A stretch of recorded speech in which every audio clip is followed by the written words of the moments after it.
प्रिय काराकाट लोकसभा क्षेत्रवासियों, मैं हूं अंकुश और मैं हूं राजा। आप सबके चहेता, आप सबके प्रिय, हमनी के बड़े भैया श्री पवन सिंह जी काराकाट लोकसभा क्षेत्र से बतौर निर्दलीय प्रत्याशी नामांकन भरे जा रहे बनी 9 तारीख के बिल्कुल।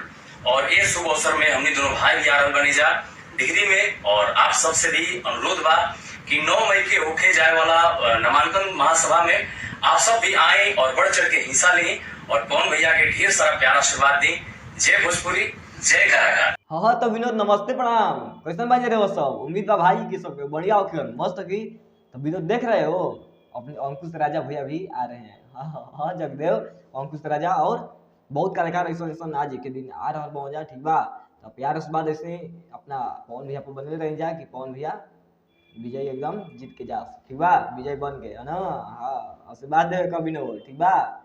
और खास बात ये बा कि अपन सरकार भी हाँ रेडी बनावे खातिर आज के दिन आज नॉमिनेशन होने वाला है अपने पवन भैया के ठीक बा। भाई हमारे केहू ना भुलाई आज के दिन सब केहू के जाए के बा। और आज बतावे वाला बनी वीडियो में कि अपन सरकार के साथ साथ कौन कौन सिंगर भी आ रहे हैं हाँ पवन भैया के समर्थन में ठीक बा। तो वीडियो में बन रही है सुरसंदा का अच्छा लगे तो लाइक कर दो, अच्छा ना लगे डिसलाइक भी कर सकते हैं ठीक बा भाई हमारे। तो देखी जाए के आ रहा बा वीडियो देखी जाए सुरसंदा ठीक बा भाई हमारे। पहले भाई हमारे अंकुश राजा तो बोल दिल बड़ा कि मतलब भैया के अपना नॉमिनेशन में आ रहा बा ठीक बा। हाँ अंकुश राजा बहुत जल्दी आज के आई भाई हमार कमेंट करके बता दिया के वीडियो देख रहा बा कहाँ से कमेंट में जल्दी ठीक बा। कैसे कि अपना सरकार के बारे में कुछ अलग बात बतावे बा ठीक बा।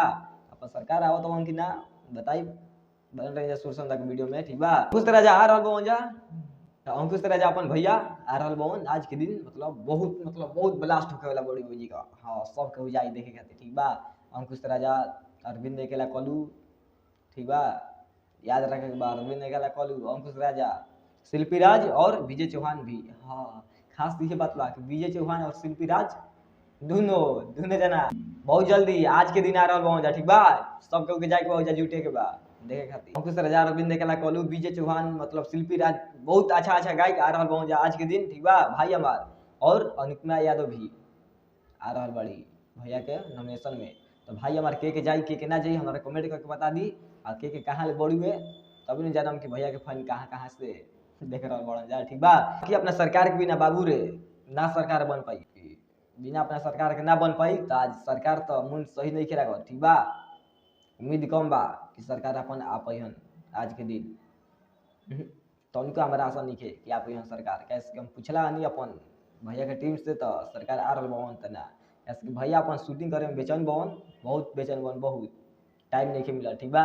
बाकी प्रचार करे आज हन अपना भैया के टीम ने कहा बा कि 1 या 2 दिन खातिर टाइम देवे के बा अपन सरकार से ठीक बा पवन सिंह खातिर कैसे पवन सिंह भी तो अपन भी याद बड़ा ठीक बा भाई हमारे। ऐसे प्यार बन रही अपना सरकार पर कि रोज गाना लिखावत रहस बाकी जो गाना होता है तो हाँ ब्लास्ट होता। अब गाना की शूटिंग चल रहा है बहुत ब्लास्ट भाई हमार देख लीजिए पोस्टर अभी तनी वहाँ के सीन मारल बा स्क्रीनशॉट ठीक बा। ये गाना आ रहा बा बहुत जल्दी आई बहुत मतलब हाँ जबरदस्त गाना बा सुने वाला गाना बा ठीक बा। तो इसमें प्यार मोहब्बत आशीर्वाद भरपूर देते रहे अपना सरकार के। बाकी जो गाना होता तो उन्हें तो एकदम इतना मोहब्बत करती जाए इतना प्यार आशीर्वाद देते जा। तो आज के दिन ये बताए खातिर नहीं है कि अपन सरकार ना पहिन तो जे भाई जेकर फैन बा अरविंद निकला कलू अंकुश राजा विजय चौहान शिल्पी राज अनुपमा यादव तो ये बताए खाते रही। बाकी चलता नहीं मिला फिर अगला वीडियो में लेके हम कुछ अलग अंदाज में भाई हमार अपन सरकार ना पहिन बहुत सैड बनी कैसे बिना अपना सरकार के बाबू रे सरकार ना बन पाई हर बार कहीं ना हम ठीक बा। बाकी चलता नहीं भाई वीडियो अच्छा लगे तो लाइक कर दो, वीडियो ना अच्छा लगे डिसलाइक भी कर सकते जा ठीक बा। चलता नहीं भाई पाला की नमस्ते।